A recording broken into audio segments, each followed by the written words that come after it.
Ouais, j'ai eu beaucoup de doutes. Ouais. J'ai eu beaucoup de doutes parce que la vente qu'on apprend à l'école, c'est pas la vente sur le terrain. En tant que salarié, D'accord. j'ai un état d'esprit. J'ai une phrase que je dis tout le temps, je suis pas marié à un patron. J'avais plus envie de mettre mes capacités et mes compétences au service des marques. Une phrase en France, en tout cas, nul n'est censé ignorer la loi. Ils n'ont pas aimé. Ils n'ont pas aimé. Ils n'ont pas aimé. J'ai même une personne que je connaissais dans un des garages qui m'a dit patron, il a su ça, il a pété un câble.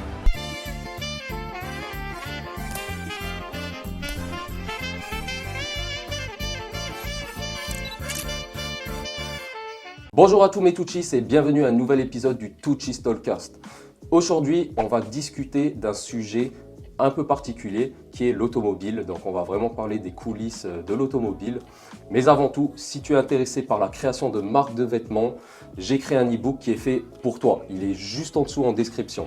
Avant de commencer, n'oublie pas de t'abonner à la chaîne YouTube, de liker et de commenter si tu as un avis par rapport au sujet qu'on va discuter aujourd'hui. Aujourd'hui, je suis avec Jonathan Lusanga. Il a un parcours qui est fait de détours et de moments difficiles, mais il a surtout une expérience dans l'automobile de plus de 10 ans, ce qui est assez incroyable. Bienvenue à toi, Jonathan. Merci de m'accueillir. Avec grand plaisir. J'espère que tu vas bien. Est-ce que tu peux brièvement te présenter pour que les gens apprennent à te connaître brièvement? Oui, alors moi c'est Jonathan Lusanga. J'ai 34 ans, papa de petite princesse. Cool. Pas encore marié mais fiancé, on est en train de préparer tout ça. Je suis dans l'automobile depuis maintenant 10 ans, un petit peu plus. Ça va, t'es pas trop excité pour ton premier podcast? C'est le premier podcast et j'étais excité, j'avais hâte quand même de le faire.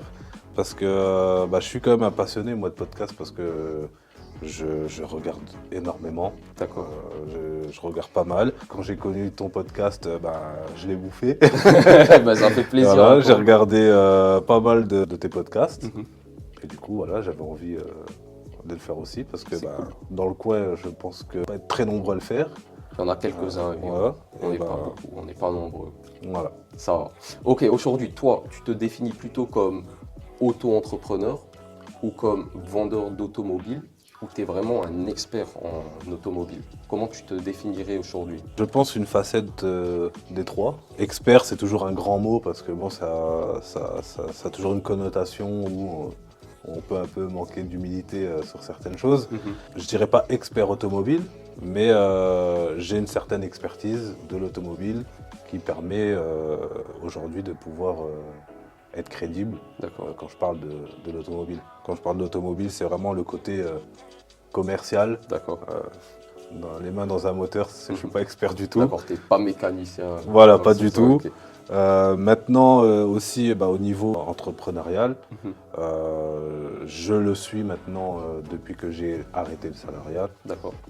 Et donc on se lance tout doucement. J'avais déjà quelques expériences dans le passé que j'avais mis un peu de côté, je pense qu'on va en parler. Yes. Et donc là, voilà, je me relance tout doucement mais sûrement. Tout doucement mais sûrement, j'aime bien cette phrase-là. Voilà. Est-ce qu'il y a quelque chose que les gens devraient savoir sur toi, sur ton parcours? Assez classique, avec des rebondissements, des hauts, des bas. Yes. Et puis surtout, j'ai un mot qui me qualifie assez bien, ovni. OVNI. T'es venu de loin. Voilà, parce que tout simplement, j'ai une façon d'aborder le travail avec des amis, avec la famille. Quand je dis ovni, c'est parce que je suis loin de la mentalité de beaucoup de personnes qui m'entourent. C'est quoi ta mentalité alors? Quand je dis ça, c'est vraiment en tant que salarié. D'accord. J'ai un état d'esprit. J'ai une phrase que je dis tout le temps, je suis pas marié à un patron. Ok, je comprends. C'est-à-dire qu'à partir de là, ça veut tout dire. Yes. Je suis très loyal à la base. Je fais le travail. Moi, j'aime bien dire que voilà, quand quelqu'un, un patron, m'a fait confiance, j'aime bien lui redonner cette confiance en me disant voilà, je vais faire le travail comme si c'était la société à mon père en fait. Okay. Mais à partir du moment où il y a un manque de respect, où il n'y a pas de reconnaissance et tout ça, je suis pas marié. Forcément, ouais, donc je n'ai pas peur de partir et de me dire peut-être que demain je vais galérer à retrouver quelque chose. Mais ça fait partie du jeu, il faut prendre des risques. Totalement. Mon petit côté entrepreneurial, il faut prendre des risques et puis je ne suis pas le pour souffrir au travail, juste pour travailler et dire qu'on ramène un salaire. C'est ça. Voilà. C'est la base du salariat aussi. C'est ça. Ok. Donc, on va un peu parler de tes débuts. Ouais, Donc, lorsqu'on s'est rencontrés la première fois, tu m'as dit que tu as commencé à travailler chez Toyota, c'est ça. mais que ça s'est arrêté chez Toyota au début. Au tout début. Est-ce ouais. que tu peux nous dire comment cette expérience s'est déroulée pour toi à ce moment précis-là? Ouais, ben juste le commencement de chez Toyota vient de ma fin en agent de sécurité, Mhm. parce que j'étais passé par là avant, On va en discuter Voilà. de ce passage-là. c'est ça. Et donc pour prendre dès le début en fait au niveau de chez Toyota dans l'automobile, j'avais fait des études, moi j'ai fait un bac pro vente. Ok. Après ce bac pro-vente, j'ai fait autre chose que de la vente, hein. Dans ce cadre de mon bac pro-vente, j'avais des stages à faire. Et ces stages-là, je les avais une partie effectués chez Toyota. Et ensuite, c'était un stage de 2 semaines, 3 semaines, je crois, à l'époque. Et donc ensuite, le stage s'était super bien passé. Je pense qu'il y a une graine qui s'est émergée dedans pendant cette période-là. Dans l'automobile. tu Dans veux dire. l'automobile, Ok. voilà. J'ai voulu revenir dans l'automobile. J'ai postulé dans le garage où j'avais fait mes stages D'accord. parce que c'était le même patron en fait qui était encore là. Donc j'ai postulé via un ami à moi qui avait fait aussi en même temps que moi les stages, mais que lui, il avait eu un vrai coup de cœur pour l'automobile. D'accord. Le patron a eu un vrai coup de cœur pour lui et lui a proposé de sortir du cadre scolaire et de directement venir travailler avec lui parce qu'il y avait une école automobile.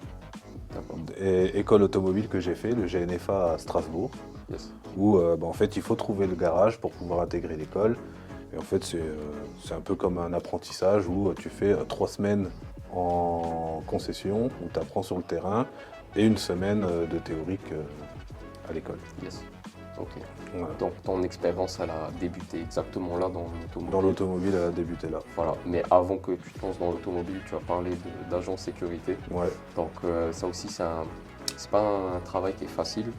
Ouais. Est-ce que tu peux un peu nous parler du décor de la sécurité? De mon propre avis à moi, en fait, j'y suis rentré pourquoi? Parce que quand j'ai fini mes études, Yes. il fallait trouver un travail. Et à l'époque, moi, mon père avait déjà fait la sécurité il y a longtemps, des oncles aussi. Donc du coup, voilà, j'ai vu le métier Bien avant. bien avant, d'un autre œil que quand tu es dedans. Yes. Et du coup, voilà, moi je me suis dit, à l'époque, ça il y a quoi maintenant? Il y a une quinzaine d'années, c'était un des métiers qui ouvrait le CDI plus facilement, C'est qui vrai. apportait le CDI assez facilement, et c'est ce que je recherchais, je voulais un CDI. Parce que voilà, à l'époque, la croyance c'était il faut absolument un CDI pour pouvoir avoir une situation, pour pouvoir trouver son appartement, Yes. acheter sa première voiture à crédit ou autre. Donc voilà, moi c'était il me faut un CDI. Ouais, toi, en fait, tu étais vraiment axé sur le CDI. Il faut que j'ai un CDI. Voilà, c'est Sans ça. CDI, je peux pas construire ma vie. C'est ça. C'est encore aujourd'hui le cas dans certains cadres. Mhm. C'est vrai qu'aujourd'hui, tu vas aller acheter une voiture, C'est vrai. tu vas acheter une maison, ils te demandent les 3 dernières fiches de paye, un CDI et tout ça. Surtout au Luxembourg. Ouais, c'est vrai que j'ai envie de dire la présentation que je suis français. Ouais. Petite formation payée par Pôle emploi à l'époque, D'accord. de 3 mois. J'ai eu mon diplôme de sécurité et puis derrière, j'ai trouvé assez facilement. Je crois que j'ai fini l'école un vendredi, peut-être le mercredi d'après, j'avais déjà commencé le travail. Ok. Non, donc, cette expérience dans la sécurité, ça t'a quand même appris la réalité du travail ou pas? Ouais, quand même, parce que déjà, je me suis. Même si je travaillais déjà un petit peu avant, mais c'était vraiment des petits boulots comme ça. C'est vraiment le métier où, à la base, où j'ai commencé à comprendre c'était quoi les horaires, se lever tôt, Yes. faire des amplitudes horaires. Des fois, on peut faire du 12 heures, surtout dans la sécurité. Ça m'a quand même appris à avoir une certaine discipline au niveau du travail et avoir aussi le côté de prendre des responsabilités. Parce que quand on est en sécurité, Le magasin ou l'entrepôt qui te font venir sur place. C'est ta responsabilité. Tu es responsable des gens, tu es responsable du matériel. Mhm. Et du coup, ça m'a permis aussi de m'éduquer à ce niveau-là. Ok. De devenir aussi plus responsable Plus par rapport au responsable, travail, voilà, etc. c'est ça. Ok. Et à quel moment est-ce que toi tu t'es dit ce travail-là ne me correspond pas? Très vite. Très vite. Ok. Très vite parce que en fait on a une mauvaise croyance sur la sécurité Mhm. quand on n'y est pas. C'est qu'on se dit ouais on est agent de sécu, nous on est là, on est au magasin, on passe 20 minutes, Yes. on voit l'agent de sécu assez tranquille dans son coin, il a pas vraiment l'image de quelqu'un qui travaille, parce que c'est pas matériel en fait, c'est Ouais. pas un travail matériel où on voit faire quelque chose. T'es beaucoup à l'arrêt, t'es debout, Voilà, des c'est fois ça. tu fais des Des tournées, rondes, et tout ça, ouais. voilà. Et donc on a ce côté de se dire ouais c'est Ouais. un boulot peinard. Ouais, comme on aurait dit en thaïlandais, ça va, tranquille. Voilà, c'est ça, c'est exactement ça. Ok. Et du coup, c'était pas ça vraiment la réalité, parce que oui, il y a le côté tranquille, Mhm. parce que on n'est pas non plus derrière une machine ou dans la santé par exemple, où il peut y avoir du stress, ou là c'est vrai qu'on n'est pas. Ouais. En fait, on est là pour faire acte de présence, Mhm. un côté dissuasif aussi, Yes. mais s'il se passe rien, Il se passe rien aussi. il se passe rien. Ouais. Et c'est plus ce côté-là où voilà, j'ai vite compris que j'allais pas rester là-dedans. D'accord. Et c'est là en fait que tu as eu aussi un peu le déclic de changer de métier aussi. Ouais, au bout de 2 ans quand même. Ok, au bout de- J'ai toujours eu ce truc où de me dire, voilà, déjà Ok. en termes de salaire, moi j'ai pas eu la chance d'aller au Luxembourg par exemple, où là je prends un salaire d'un agent de sécurité en France et celui du Luxembourg, C'est- un peu dans tous les domaines, Mhm. c'est souvent du x2. Yes. Et moi j'ai pas eu cette chance-là, donc j'étais en France et c'était pas des salaires vraiment. C'est pas des salaires exorbitants. Ouais, voilà. Mais en tout cas, pour ceux qui veulent un travail peinard, pas faire grand chose, vous savez où aller. Voilà, c'est ça. Bon, après, c'est comme tout, hein. Il y a des bons et du mauvais. Je ne veux sûr. pas cracher non plus sur le métier parce Mhm. qu'il m'a permis de faire pas mal de choses aussi, Yes. qui étaient bien. J'ai pu faire la sécurité au niveau des hôtels à Coupe du Monde en France. Ah ok, C'était ouais, en ça, France. c'est intéressant quand même. Ouais, j'ai fait des salles de concert, des spectacles où j'ai pu rencontrer des artistes parce que j'étais à la régie. Ça, c'est des choses qui sont quand même sympas. Ouais, ça c'est sympa. Voilà, en fait, ça dépend de la sécurité, ça dépend où tu es placé. Ça dépend où tu es. Voilà. Ok, là on va parler du burn-out. Ouais, Parce qu'il y a quand même une histoire qui m'a bien marqué quand on s'est parlé la première fois, c'était le burn-out. ouais. Donc, est-ce que tu peux nous dire à quel moment de ta vie tu as eu ce sentiment de burn-out? Je ne l'ai pas vraiment perçu parce que j'ai su écouter mon corps au bon moment qui a fait que je suis passé à côté du burn-out vraiment dedans. D'accord. J'en avais marre de ce travail, le salaire, les horaires. Je commençais à avoir des problèmes de dos parce que beaucoup de statique. Yes. Quand tu es de la sécurité en magasin, tu as beaucoup de statique. Encore aujourd'hui, j'ai encore des douleurs au niveau du dos quand je reste trop longtemps debout, par exemple. Ça, c'est des séquelles. Ouais, voilà. Du C'est travail. c'est à partir de ce moment-là en fait que ça s'est développé. D'accord. Tout ça a été mis un petit peu en même temps, se mélanger. Et c'était beaucoup de là où j'étais, en tout cas, t'es en jour de repos. T'es jamais à l'abri qu'on t'appelle à 9 h parce qu'un tel n'est pas venu travailler. Et en fait, voilà, j'étais la personne qui disait oui. Et à partir du moment où j'ai commencé à dire non, c'est là que tout a changé. T'étais mal vu. D'un coup, t'étais mal vu parce que tu. Ah ouais, tu disais, c'est ça. J'étais vraiment la personne. Comment ça, il dit non lui Ouais. il se rebelle. En fait non, j'ai juste dit mon mot, quoi. dit non parce que je suis en jour de repos quoi. Ouais. Et à chaque fois que j'ai un jour de repos, c'est toujours la même. Et c'est légitime en plus. C'est pour Ah. ça qu'il y a les jours de repos. C'est ça. Mais je commençais tout doucement à pu sentir bon pour eux. Et moi, voilà, de mon caractère, je suis quelqu'un de très patient, quelqu'un de très posé. Maintenant, je me laisse pas marcher sur les pieds. Et donc voilà. Donc ça a commencé comme ça, avec de l'abus, entre guillemets, de la direction. D'accord. Du manque de reconnaissance, qu'à partir du moment où j'ai dit non, j'étais passé du bon employé Au mauvais. au mauvais, à qui on va pas mettre en équipe avec des personnes influençables, parce que j'étais devenu la personne qui allait parler ouais, faut pas vous laisser faire sur ci, faut pas vous laisser faire sur ça. Donc je suis passé du tout au tout en fait. Ouais, Et donc, ils n'ont j'étais pas apprécié ça. Ils n'ont pas trop apprécié. Surtout que moi, voilà, à partir du moment où j'ai vu qu'il y avait des problèmes au niveau de mes salaires, que ça me faisait galérer sur certaines choses, j'ai été, moi, tout simplement, je me suis retourné vers un syndicat D'accord. qui m'a appris beaucoup de choses. Et c'est là que j'ai compris qu'en fait, compte, si on n'a pas la connaissance de certaines choses, on peut vraiment abuser de nous en termes de salariés. C'est vrai. Et c'est là que j'ai un peu chapeauté et que moi, voilà, j'ai toujours eu des bonnes relations avec tous mes collègues, que ce soit dans la sécu, dans l'auto. Je peux toujours aller revoir des collègues, même si je suis plus dans la société, remanger avec eux, on se voit assez souvent. Et voilà, moi j'étais devenu la personne qui connaissait toutes les règles et à qui on venait demander, ouais, j'ai ma nuit là, elle n'a pas été payée, comment ça se fait, j'ai touché. Et je leur disais tout simplement, tu vois. C'était pas pour dire que j'étais en guerre avec les autres. Non, tu informais simplement. Voilà, j'avais acquis des connaissances en termes, pas du droit du travail, mais enfin un petit peu quand même. Ouais. Et donc je leur donnais moi ce que je savais. C'était pas une façon de...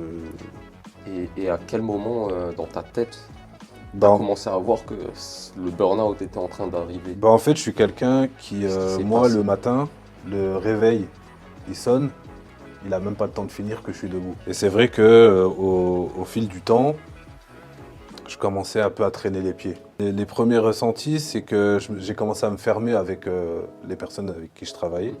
Tu commençais à te renfermer sur toi alors? Voilà, c'est ça, être un peu plus froid. J'étais quelqu'un quand même de jovial avec les gens. Et les personnes qui, inconsciemment, qui reflétaient une hiérarchie au-dessus de moi, par exemple, j'étais dans un magasin, mais moi, c'est pas le magasin qui m'embauche, enfin, qui m'embauche, ouais, voilà. C'est une agence de sécurité. Ouais.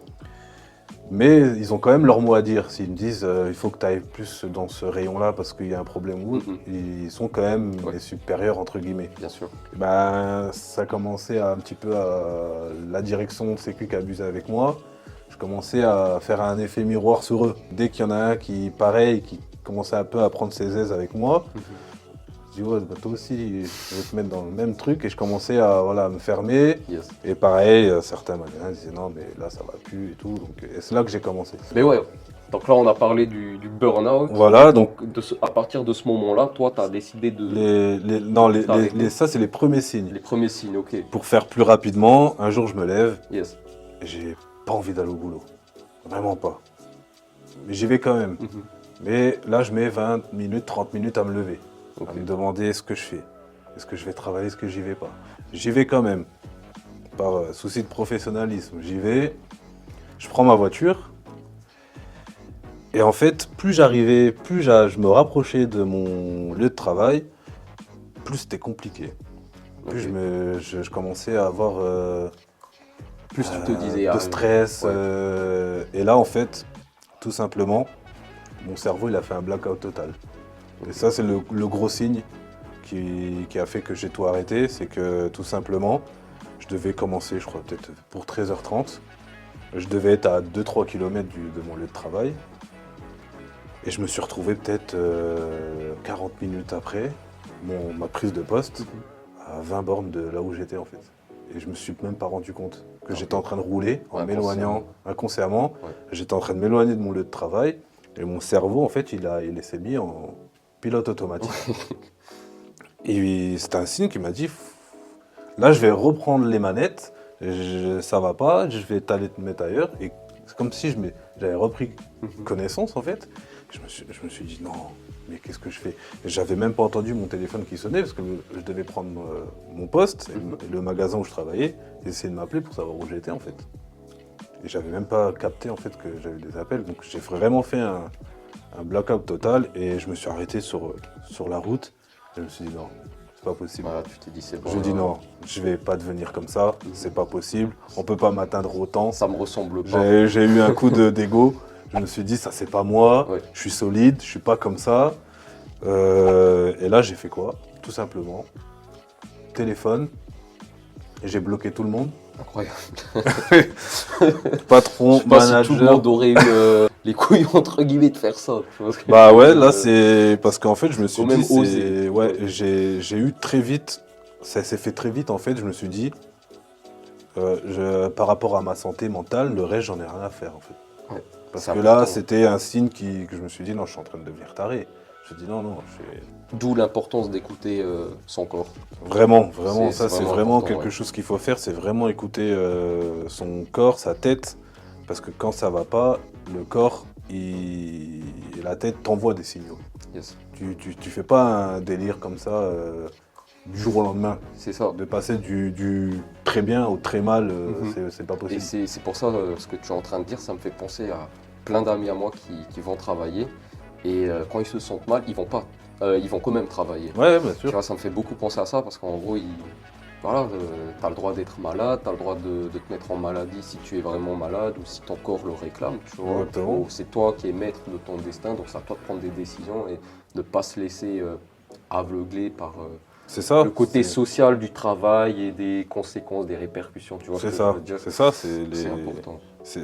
Généralement, c'est à cause de ça. Hein. C'est Ouais. tout simplement se dire, bah, je peux pas, parce que sinon, bah, demain, comment je fais pour payer mes factures, ça. comment je fais pour payer mon crédit de ma voiture, Mhm. ma maison, mon loyer. Donc, c'est vrai que du jour au lendemain, quand tout s'arrête, bah, derrière, il y a la peur d'eux. C'est ça. Mais moi, j'étais au-delà de ça. Je me suis dit, moi, j'avais plus la peur de devenir, Ouais. de dérailler, tu vois. Devenir barjot un peu. Et plutôt que de savoir comment j'allais payer quoi que ce soit. J'ai dit d'abord non. Ouais, Et je comprends. là, donc du coup, à partir de là, comme je te dis, j'ai bloqué tout le monde. Yes. J'ai plus donné de nouvelles. Aujourd'hui encore, je sais pas s'ils savent ce que je suis devenu. Peut-être qu'ils vont le voir. Mais je vous en veux pas en tout cas. Bon, en tout cas, sacré culot, sacrée responsabilité de faire ça comme ça. Tu vois. Ah ouais, bah, Moi, je trouve ça respectable en tout cas. bah merci. Moi, sur le moment, j'ai vraiment pas pensé à tout ça. Et bah, par la suite, j'ai quand même été consulté mon médecin pour autre chose. Et j'en avais parlé. Je lui ai dit, vous savez, il m'est arrivé ça. Il m'a dit clairement, il m'a dit, t'as dit stop au moment où... Tu devais dire stop. voilà. Il m'a dit, il y a deux catégories de personnes. Ceux qui vont faire comme toi, qui vont s'arrêter tout de suite. Et ceux qui vont pas écouter. Et ils auraient trouvé une excuse pour dire, ah, je suis en retard parce qu'il y a eu un accident ou autre. Ils auraient été au travail avec ce truc dans la tête. Mhm. Et là, après, c'est un engrenage qui... C'est ça. Ça continue. Ça continue. Et puis là, c'est là que... Après un moment, tu tombes dans le burn-out. Ouais. Ouais, voilà.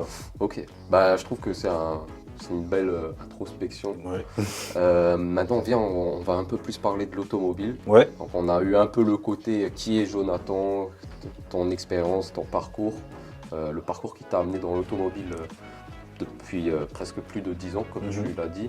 Donc, comment tu es rentré dans l'automobile après tout ça? J'ai fait donc mon école de vendeur automobile, où j'ai eu mon diplôme. Yes.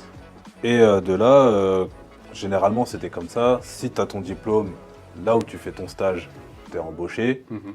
Si tu n'as pas ton diplôme, c'est un peu plus compliqué. À part si vraiment, ils ont vraiment perçu que tu es, un bon pour la vente, mais que c'est juste le côté contrôle qui t'a fait un petit peu défaut. Yes. Donc, Par contrôle, tu veux dire quoi? bah, l'examen, tu quoi. veux dire, Ouais. ok. L'examen, si des fois il y a des personnes, bah, parce que c'est un examen, ils perdent Ils perdent un peu moyens. leurs moyens et du coup ils peuvent passer à côté d'un diplôme alors que en fait sur toute l'année il a déjà vendu des voitures donc ça ils peuvent passer outre mais c'est quand même rare et donc moi j'ai pas eu ce problème là parce que j'ai eu mon diplôme et du coup j'étais embauché là où je faisais mes stages. Comment ton expérience de diplôme, quand tu as passé ton diplôme, comment elle s'est passée? Est-ce que tu as réussi d'un coup ou est-ce que tu as eu des difficultés, des moments de doute? Avant le diplôme ou après? Avant le diplôme. Avant le diplôme. Que tu réussisses l'examen. Ouais, j'ai eu beaucoup de doutes. Hein. Ouais. J'ai eu beaucoup de doutes parce que déjà, la vente qu'on apprend à l'école, c'est pas la vente sur le terrain. Totalement. Donc là, j'étais directement lancé. J'étais plus là au début, t'es stagiaire. Donc on t'envoie à l'essence, tu frottes un peu les voitures, tu fais un peu de tout, mais c'est normal. Il faut passer par là. Mais beaucoup de doutes sur le fait d'aller vers les gens, d'aller leur parler. T'étais pas très à l'aise J'étais pas très à l'aise parce qu'en fait, je me sentais pas légitime. D'accord. Je me disais, mais moi, qu'est-ce que je vais aller leur parler d'une voiture? Je suis personne. Ouais, j'apprends, mais voilà, j'ai pas d'expérience. La voiture, ça se trouve, le client, il la connaît mieux que moi. Et puis moi, déjà, je je suis quelqu'un qui est dans l'automobile, qui aime l'automobile, mais je suis pas un passionné de l'auto, tu vois. Tu doutais un peu de tes connaissances dans l'automobile. Voilà, de mes connaissances Ok. et puis le côté voilà, d'aller vers les gens et d'avoir un discours qui pourrait donner envie de vendre en fait. Tu vois. Ok. Et donc non, j'ai quand même des doutes parce que je pense que il y avait ce truc qui s'installait parce qu'on était une promo, une classe de, on était peut-être une vingtaine d'élèves. Il y avait ce petit concours de celui qui va vendre la voiture en premier, qui c'est qui va vendre plus. Il y avait un peu de challenge. Ouais, moi sur le coup j'étais en retard. Hein.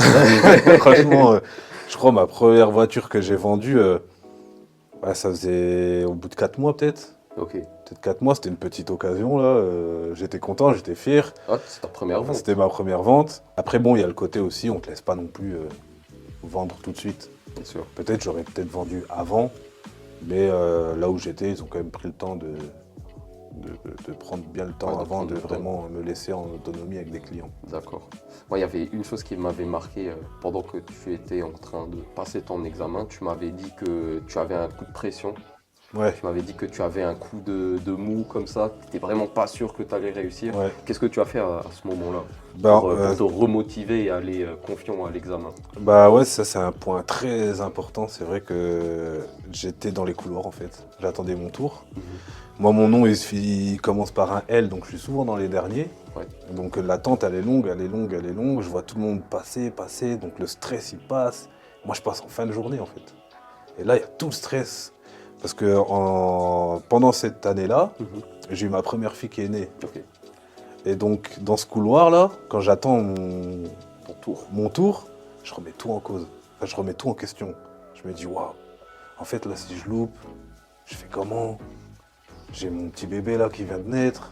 Ouais. Ça va être compliqué. Je peux pas échouer. J'étais dans le ouais, mais je vais échouer. Ouais, mais là, je me sentais stressé. Ouais, tu te sentais pas bien en fait. J'étais à ce pas bien, moment-là. tu vois. Je me suis dit, non, non, non, c'est pas possible. Et là, en fait, ben, j'ai pris mon téléphone. Mhm.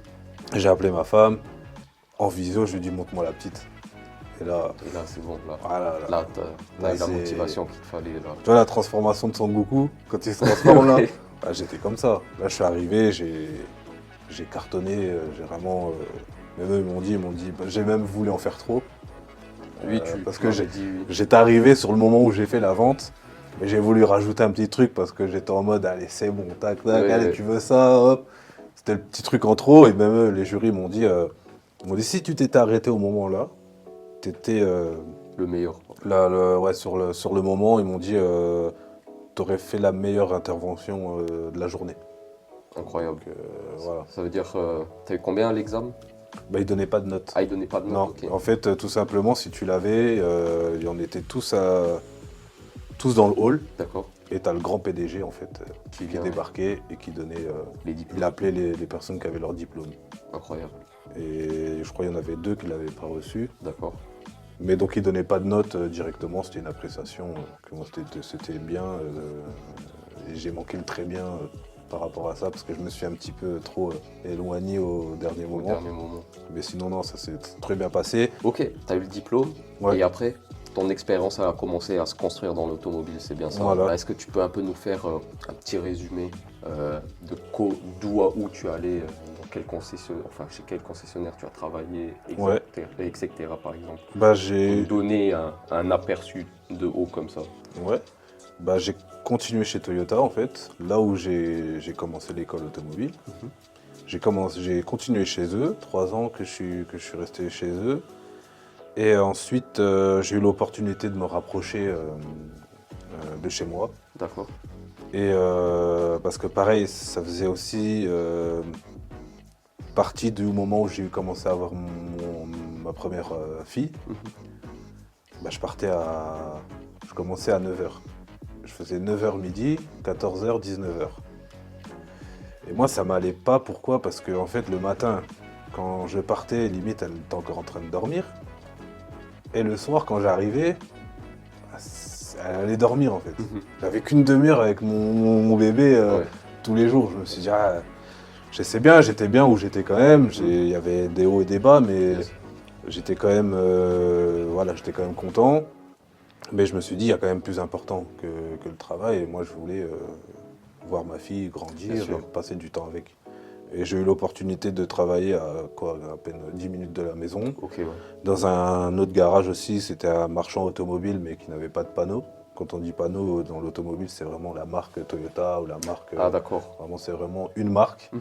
Là, c'était pas une marque, c'était un marchand qui revend, un En revendeur. gros, ils achètent des voitures. Voilà, et c'est les ça. Il avait 4 garages, il avait plusieurs sociétés aussi. D'accord. Et donc, j'ai été là aussi pendant 2 ans et demi avant que le Covid arrive, quoi. Ouais, c'était justement le prochain Ouais. sujet que je voulais aborder, c'est le Covid. Comment s'est passée ton expérience durant le Covid? Parce que c'était quand même une période assez compliquée Ouais, pour le secteur de l'automobile. Ouais, très, très, très Les compliqué. prix de l'occasion qui ont chuté, non, qui ont Qui ont augmenté. ouais. Donc tout était assez cher, les délais chez Porsche, les délais chez d'autres concessionnaires qui ont explosé. Ouais, Donc bah ouais. ouais, ça c'est un moment déterminant aussi dans Je ton crois expérience. il y a vraiment eu le avant-après Covid. Le avant, bon, moi, je suis pas arrivé dans l'automobile dans les âges d'or, Ok, parce qu'il y a dommage. vraiment des meilleures années où les vendeurs, ils avaient rien à envier au salaire de la finance, même de la santé ou Yes. autre. Prenez un bon Et il billet. n'y avait même pas besoin d'aller de viser le Luxembourg ou autre. Mais il y a eu l'avant et il y a eu après. Tout simplement parce que c'est simple, tu as les composants qui viennent d'Asie, en majorité. Mhm. Là-bas, c'était bloqué de fou. Les composants des voitures neuves. Du coup, les voitures neuves, elles étaient en fait, moi j'ai des clients où la voiture, elle était assemblée, mais il manquait une puce. Et cette D'accord. puce-là elle faisait fonctionner tout l'électronique de la voiture. C'est ça. Donc, tu as des délais, plus trop de voitures neuves qui se vendent. Du coup, les gens, directement, automatiquement, si tu n'achètes pas de nouvelle voiture, tu achètes une voiture d'occasion. C'est ça. Et là, les prix sont envolés. Sont envolés. L'offre et les la prix demande, d'occasion, hein. ouais, c'était abusé ce moment. C'était incroyable. Mhm. Et moi qui travaillais chez un marchand qui faisait que de l'occasion, en fait, Mhm. moi je faisais pendant 2 ans et demi, j'ai fait que de l'occasion. D'accord. Au début, j'étais avec un collègue, après, je suis resté tout seul dans le garage. C'est moi qui gérais les ventes, en fait. Il y a moins de voitures qui arrivaient. Je suis arrivé, le parc était quand même très fourni. Pour un marchand, dans le coin, c'était quand même rare d'avoir 70 voitures, 80 voitures. C'est beaucoup. Ouais, c'était beaucoup, même plus. Des fois, je crois qu'on était monté à 120 voitures d'occasion en tout. Mhm. Après, à un moment donné, ça chute. Et donc voilà, je savais qu'il m'avait quand même prévenu bien avant qu'il pensait que les voitures, il était plus sur la fin que sur le début. Voilà, je me suis dit, bon, c'était pas non plus le meilleur moment pour les embauches dans les garages. Yes. Et donc c'est comme ça qu'est venue la première expérience entrepreneuriale dans l'automobile. Tu peux nous en dire plus, comment tu t'es positionné dans l'entrepreneuriat automobile? Ouais, tout simplement, j'ai eu un contact avec une société de Paris Ok. qui cherchait des agents automobiles indépendants. Ok. En fait, pour faire de l'intermédiation. C'est-à-dire que ce que je faisais, c'est qu'un peu comme un agent immobilier, je contactais les personnes qui vendaient leur voiture et je leur proposais de rester chez eux, de me laisser prendre entre guillemets, le lead de la vente Yes. de leur voiture. Je leur disais, voilà, vous avez votre prix, on établit une étude de marché. Si votre prix est cohérent, je vous assure de vendre la voiture au prix que vous voulez. Parce que le prix, je pouvais l'amener au-dessus. Parce que le fait de passer par moi, l'acheteur, il pouvait prétendre comme une concession, avoir une garantie, Mhm. un financement et tout le côté professionnel. D'accord. Alors que la voiture vient d'un voisin. En fait, tu as fait la même chose que les maisons, en fait. Ouais, voilà, c'est Sauf ça. pour les voitures. Commencé avec le Covid à faire des agents, en fait, moi, mon bureau, c'était chez moi, mon ordinateur, Mhm. le bon coin, et j'appelais les gens qui vendaient leur voiture et je leur proposais, en fait, au téléphone, je faisais beaucoup de phoning. Yes. Et ça a commencé comme ça, et puis un rendez-vous, un deuxième rendez-vous, un troisième rendez-vous. Et puis du côté de Longwy où je suis et Thionville, un petit peu, j'ai un peu noyé T'as un peu les noyé annonces, quoi. Parce le que marché, ouais. ouais, voilà, donc ça s'est un peu démocratisé. Et ça a bien marché pendant les 6 premiers mois. D'accord. Et après, en fait, tout le monde a les garages ont un peu compris ce qui se passait. Ouais, ils ont fait le même truc après. Donc ils se sont dit, alors, parce qu'en plus, il m'est arrivé de vendre des voitures de particuliers, arriver avec le particulier à la concession le jour de la livraison. C'est-à-dire que là, c'était plus le particulier qui venait prendre la livraison de son véhicule. Oui. C'est j'amenais le particulier au garage pour livrer le garage. Oui. Et il y a des garages. Ils n'ont pas aimé. Ça. Ils n'ont pas aimé. Ils n'ont pas aimé. J'ai même une personne que je connaissais dans un des garages qui m'a dit gros, le patron, il a su ça, il a pété un câble. Il a pété un câble parce qu'il était dans les locaux. Moi, je ne savais même pas. Il a vu, il ne comprenait pas en fait pourquoi il y a un client qui ramenait sa voiture, avec qui on faisait le tour, avec le vendeur. C'est le vendeur qui regardait la voiture, si elle était bien conforme. Ouais. Il a dit, mais c'était. Tu fais quoi? Il lui a expliqué. Il a pété un câble. Ah, il faut l'accord, faut son accord de base. Bah, il avait l'accord parce que pour lui, pour le vendeur, c'était un rachat d'une voiture d'occasion comme c'était permis en fait. Mhm. Sauf que là où il a pété un câble, quand je dis pété un câble, il a pas gueulé parce que il était dans le cadre.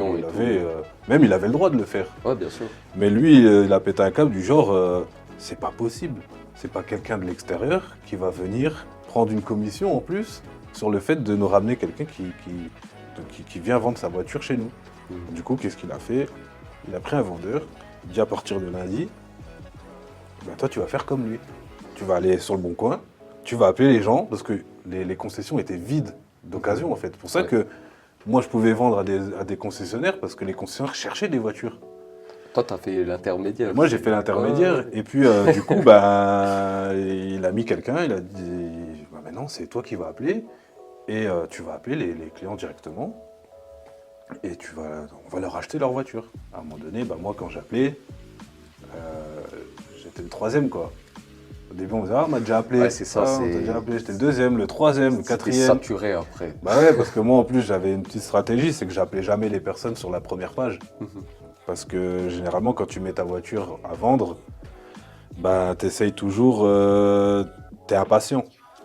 T'as toujours l'envie que le téléphone sonne. Parce que tu te dis c'est un potentiel acheteur. Les annonces où il y avait la petite flèche verte qui montrait que ça, c'est un signe qu'il ne l'a pas vendu dans la première semaine, il l'a baissé pour essayer de vendre. Et là j'arrivais en fait. J'ai dit, écoutez, je vais prendre en charge la vente, je vais m'occuper de tout. En tout cas, l'action du patron, là, ça t'a un peu cassé ton business, si on peut dire ça comme ça. Ouais, de plusieurs, hein, pas lui spécialement, mais après, comme ça s'est un peu démocratisé, ils ont quand même compris la douille. Il n'en est pas une, hein. Ils ont compris qu'en fait, qu'ils n'avaient pas besoin de personnes comme nous pour aller acheter des voitures. Donc ils appelaient directement, et puis eux, ils ont une force de frappe de dire, ils sont pas dans le même discours. Moi, je suis dans le discours de je vais prendre en charge la vente, c'est moi qui vais m'occuper de tout. Là, ils sont dans un truc, venez, on vous achète la voiture en cash, vous avez le virement tout de suite. Ouais. C'est notre approche. C'est notre approche. Ça va plus vite aussi. Ça va plus vite. Et ils n'ont pas besoin de payer de commission aussi. Bah non, c'est ça. Le client, il est arrivé, vous m'achetez ma voiture. Voilà. Ouais, ça, c'est efficace. Du coup, après cette expérience-là, tu as aussi décidé de retourner dans le salariat. Tu as repris de l'expérience dans l'automobile pendant quelques années, non, si je me trompe. Ouais, c'est ça, jusqu'à maintenant. Ouais, c'est vrai, jusqu'au dernier, jusqu'à récemment. Quoi. Ouais. Et maintenant, tu as décidé justement de te lancer dans l'automobile, de créer ta propre société dans l'automobile, c'est bien ça. Ouais, c'est ça. Est-ce que tu peux un peu nous parler de ton projet ? Quelle est la particularité de ton projet et pourquoi ça va révolutionner en quelque sorte aussi le marché de l'automobile? Comment je suis ressorti entre guillemets du salariat? Parce que tout simplement, pendant ma dernière expérience, j'ai rencontré une personne avec qui on s'est associé. Yes. Et donc en fait, moi j'avais cette idée au niveau automobile avec tout l'expérience que j'ai dans l'automobile, je sais comment ça se passe. J'avais plus envie de mettre mes capacités et mes compétences au service des marques et des constructeurs. D'accord. J'avais envie vraiment de me dire maintenant on va redistribuer ces compétences-là, on va les mettre à profit du particulier et plus du constructeur. Et comment ?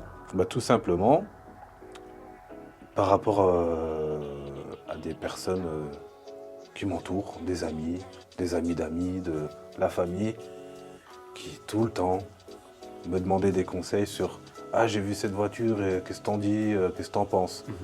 Ouais, par rapport à ça, j'ai un litige avec un garage, ils veulent pas me rembourser la garantie. Il me dit qu'il y a une garantie de 3 mois, mais moi, comme par hasard, la voiture, elle a 4 mois, elle tombe en panne.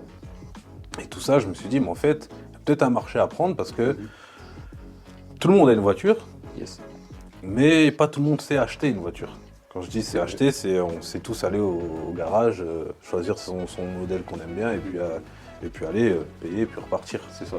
Mais on ne sait pas contrôler, voir où sont les problèmes. Voilà, c'est ça. Il faut faire attention. C'est etc. ça. Ouais. Et moi, d'expérience, que dès qu'il y avait un client qui avait un litige, même où j'étais en tant que vendeur ou autre, moi-même, que ce soit dans un autre domaine que l'automobile, mais en tant que consommateur, dès que j'avais un litige, je peux te dire que j'étais pendant des heures et des heures sur le droit au consommateur, savoir ce que j'avais le droit de faire, savoir si eux étaient en droit de le faire. Et du coup, j'ai emmagasiné tellement d'articles, de lois, Je me dis, ah, mais en fait, ils n'ont pas le droit de faire tout ça. Mais en fait, là, j'avais le droit de réclamer ci, et j'avais le droit de réclamer ça. Yes. Mais en fait, si tu le sais pas. Et c'est vrai que, il y a une phrase, en France en tout cas, nul n'est censé ignorer la loi. C'est la même phrase ici. Partout, ouais. Mais elle est tellement vraie en fait, parce qu'ils nous la disent vraiment de leur côté, mais quand c'est de notre côté à nous, il faut aussi qu'on prenne ça en compte. C'est que si tu n'as pas la connaissance, tu peux pas demander quelque chose que tu n'es pas au courant. C'est ça. Et en fait, c'est là que ça avait émergé déjà depuis quelques temps. Je me suis dit, il faudrait peut-être vraiment se mettre là-dedans. Quand ma femme qui travaille sur le Luxembourg, Yes. elle voulait faire sa fiche d'impôt, tout simplement de frontalier. Et on a cherché quelqu'un qui pouvait nous aider. Et on a trouvé un fiscaliste, un courtier qui s'occupait de ça en fait. D'accord. Donc on payait une certaine somme et puis il nous demandait tous les documents. Et puis il lui a tout fait et puis on a envoyé ça aux impôts tout simplement. Je me suis dit mais c'est exactement ce que je pensais moi pour l'automobile en fait. Yes. Je me suis dit lui il le fait dans son domaine. Dans son domaine, toi tu peux le faire aussi dans Je peux le le faire tien. dans le mien. Ouais. Et puis j'ai regardé un petit peu et puis je me suis rendu compte que ça n'existait pas en fait. Je me dis non mais C'est vrai. personne qui le fait en fait. Quand tu m'en as parlé, je me suis dit mais en vrai l'idée elle est géniale l'idée. L'idée elle est. C'est juste une question de comment mettre en place. Voilà c'est ça. Mais l'idée elle est bonne en soi. Donc, voilà. Ouais. Et donc avec mon collègue avec qui j'ai travaillé, on a discuté, on a eu vraiment on peut dire un coup de foudre professionnel. Parce qu'on s'est super bien entendu, on s'est retrouvés là, et puis lui en fait il avait l'envie d'être dans l'automobile. Il n'avait pas vraiment besoin, mais il s'est mis dans l'auto pour prendre de l'expérience en fait. Prendre de l'expérience. Ça après. Pour aller voir comment ça se passe. Long life learning, tu peux apprendre toute ta vie, Ouais, voilà, c'est découvrir ça. de nouvelles choses. Et après, comme j'avais compris, ton associé, il a aussi beaucoup d'expérience dans le business, dans certains domaines. Ouais. Donc ouais, ça c'est une opportunité pour lui de s'intéresser à un autre business en quelque C'est ça, sorte. Mais exactement. vu qu'il n'a pas la même expérience que toi tu l'as, bah, tu peux tout de suite ramener cette Voilà en fait, expérience, c'est ça, en fait, on se ouais. complétait. Vous complétez. Lui il c'est avait ça. beaucoup de réseaux. Au niveau, il a vraiment un gros réseau de personnes qu'il connaît, de patrons de concessions, de patrons de plein de choses. Et moi j'avais l'idée là, en fait. Lui il avait d'autres idées aussi, hein, parce qu'on ne fait pas que ça. Ouais. Mais voilà, vraiment au niveau du particulier, en fait, les gens peuvent appeler notre société. Et puis nous en équipe, en fait on va aller sur l'accompagnement. Déjà on va faire la première chose que beaucoup de vendeurs ne font pas quand il a un client devant lui au bureau, c'est l'analyse des besoins en fait. Ouais, discuter avec le client, prendre ses besoins, voir ses problématiques. Vous avez besoin de quoi? Vous roulez combien de kilomètres par jour? Vous êtes à quelle distance de votre domicile? Pour vraiment faire un effet entonnoir et vraiment savoir quel type de voiture, les personnes ont besoin. Exemple, il y a beaucoup d'hybrides maintenant. On parle beaucoup de l'hybride. Et une personne qui n'a pas vraiment la connaissance, qui ne sait pas trop, elle va arriver avec l'idée de ah un hybride ça consomme moins et du coup c'est intéressant et je vais acheter l'hybride. Le vendeur, il va pas te dire oh, non, Il va pas te dire non, c'est pas fait pour vous. Ouais. Il y en a qui vont le faire. Hein. Parce qu'il doit vendre, bien sûr. Voilà, c'est ça. Moi, en tout cas, je le faisais pas. Si je sentais que l'hybride, c'était pas. Je préférais en fait ne pas vendre une voiture plutôt que de vendre une voiture et avoir un client pas content et pas satisfait derrière. Donc, en fait, tout simplement, il faut savoir que un véhicule hybride, il est en tout électrique énormément de fois quand on est en ville. Donc moi, des fois, je disais aux personnes, mais vous voulez prendre une hybride, vous faites quoi comme trajet tous les jours pour aller au travail? Ah j'ai 20 km. Je dis ok. Est-ce que vous faites plus de ville ou vous faites de l'autoroute? Ah non, moi je fais que de l'autoroute. Hein. Je vais travailler au Luxembourg, j'ai que de l'autoroute. Ok. L'hybride, ça va être un peu compliqué. Les gens ils me disent pourquoi? Parce que vous allez penser que votre hybride vous l'achetez. Déjà l'hybride c'est une technologie qui coûte plus cher. Vous allez acheter une voiture plus chère et vous allez être frustré parce que vous allez vite comprendre que quand vous êtes sur l'autoroute, elle consomme comme une voiture essence normale. Et tout ce côté électrique que vous recherchez, si vous ne faites jamais de ville, vous n'allez jamais le retrouver. Vous allez vous retrouver avec une voiture qui ne répond pas à vos besoins directement, qui était là l'envie de baisser la consommation en fait. Il y a différents vendeurs. Tu vas avoir le vendeur qui va être plus il va prendre la casquette de conseiller commercial. Ouais. Il y en a, ils vont oublier le côté conseiller, ils vont juste prendre le côté commercial. Ouais. Et puis t'en as qui vendraient n'importe qui vendraient tout et n'importe quoi, qui vendraient, c'est vraiment réel. Ouais, c'est réel. Et du coup, voilà, nous, on va proposer l'accompagnement en concession pour aller négocier avec les marques, voilà. On va pouvoir aussi faire une analyse des devis, parce que peut-être qu'ils vont nous connaître, mais ils ont déjà établi des devis, ils ont déjà été, donc nous, on peut très bien revoir les devis, parce que nous, on connaît les frais cachés. D'accord. Donc il y a des frais qui ne sont pas obligatoires.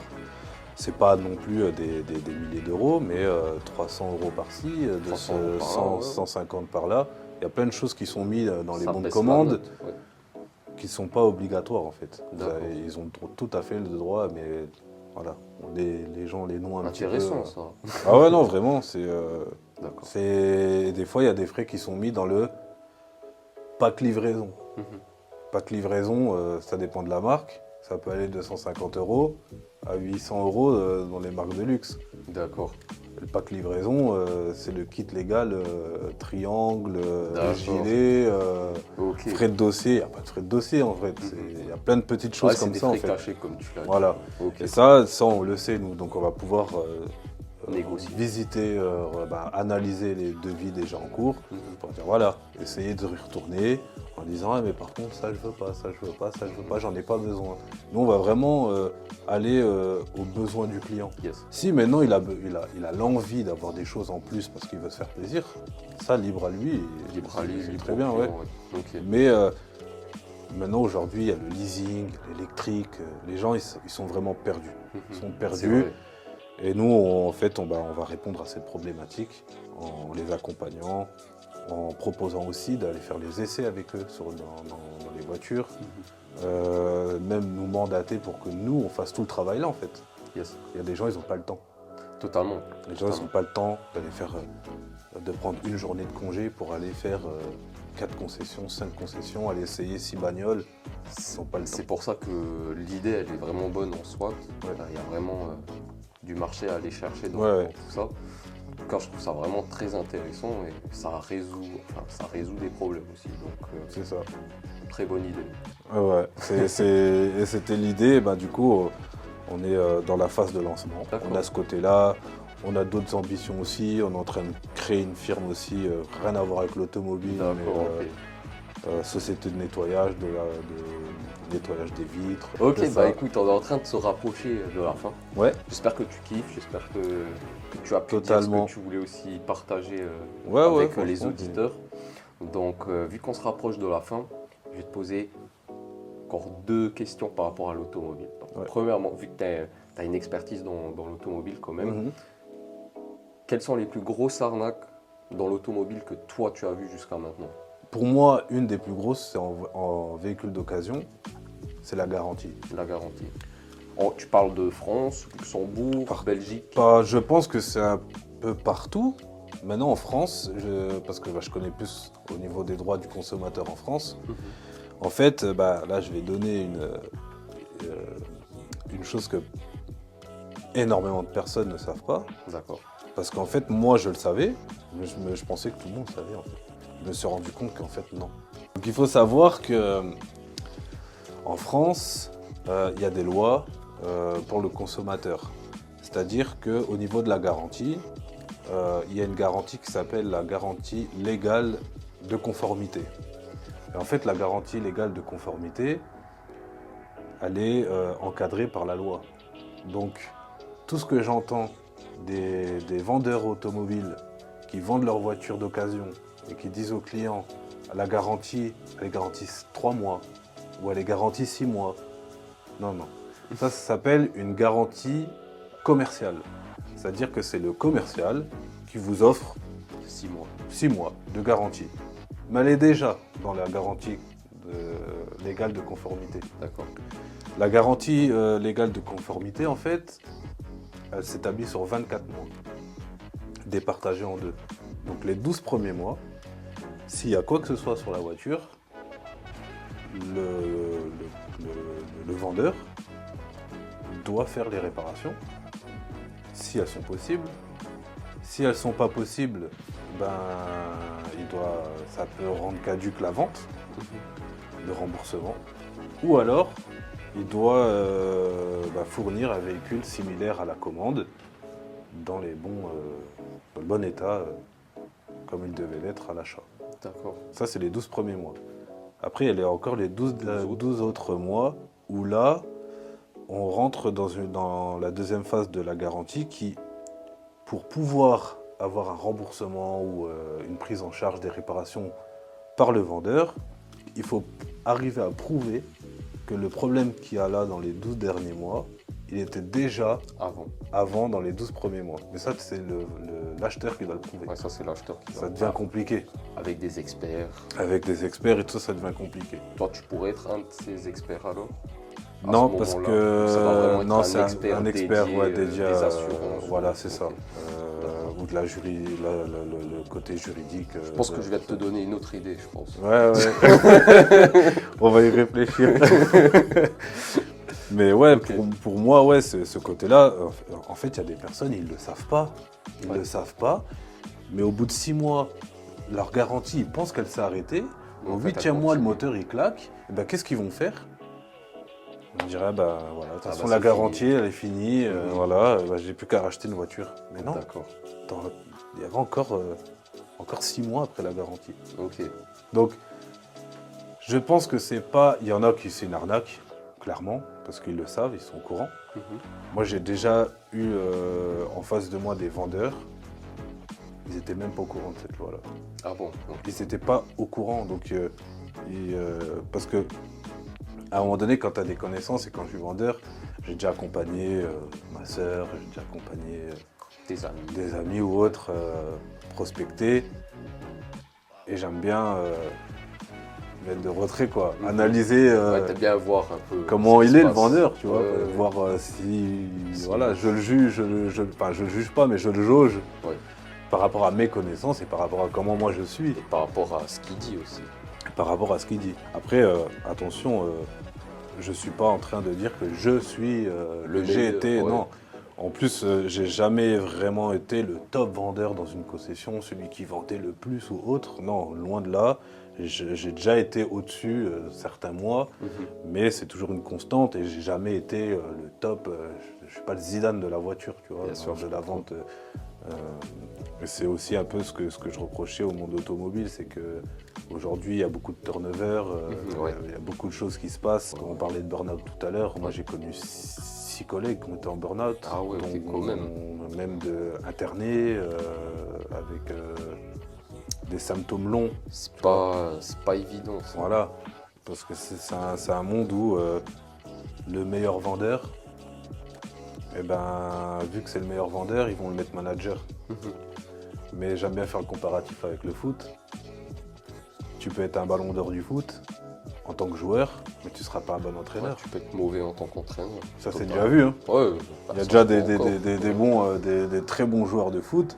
Quand ils se convertissent en tant qu'entraîneur, Ouais. claqué. Ouais, un certain Rooney, Ouais, voilà, par exemple. il y en a plein. Ouais, Et donc ça se reflète aussi comme ça. Mhm. Mais ouais, pour revenir à la question, la plus grosse arnaque pour moi que j'ai pu voir, il y en a d'autres, hein, mais que moi je préfère énoncer ce que moi j'ai vu et ce que je connais, c'est cette garantie. Par rapport à la garantie, ok.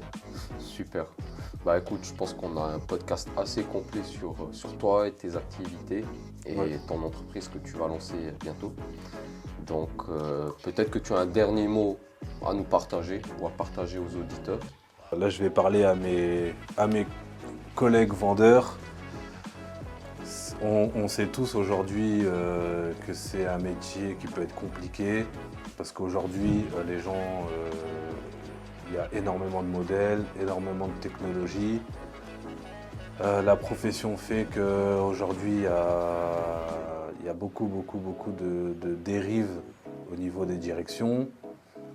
C'est toujours la faute du vendeur, c'est jamais la faute de la direction. Mais voilà, aujourd'hui, je pense qu'il y a des choses à faire. Gardez le courage. Ne soyez pas marié à un patron. Si vous n'êtes pas bien, il faut retrouver la force d'aller faire quelque chose d'autre. Et puis voilà, travaillez, croyez en vous et bonne chance. Super. Bonne chance. Et voilà, nous, c'est en tout cas la société, elle s'appelle Consulting Cars Benelux. Donc là maintenant, pour les personnes qui seraient intéressées, pour un accompagnement total de la prise de décision jusqu'à la livraison du véhicule, on peut vous accompagner, on a les compétences pour, on a les connaissances pour. Et on est vraiment là pour donner nos compétences vraiment à votre service et uniquement à votre service. Super. Voilà. Donc si vous avez besoin d'un accompagnement, n'hésitez vraiment pas à les contacter, Jonathan. Où est-ce que les gens peuvent te contacter actuellement? On a un Facebook, Facebook. essentiellement Facebook, on est vraiment concentré sur Facebook pour le moment. D'accord. Donc on est au niveau des réseaux sociaux, on est vraiment en phase de lancement, hein. Ok. Mais on a déjà commencé un petit peu au niveau de la société de développement, mais Facebook. Facebook. Consulting Cars Benelux sur Facebook, c'est les Je vais pages vous que mettre vous avez. juste en dessous. Là, vous voyez juste ici, c'est ici que vous devez appuyer. Voilà. Ça va.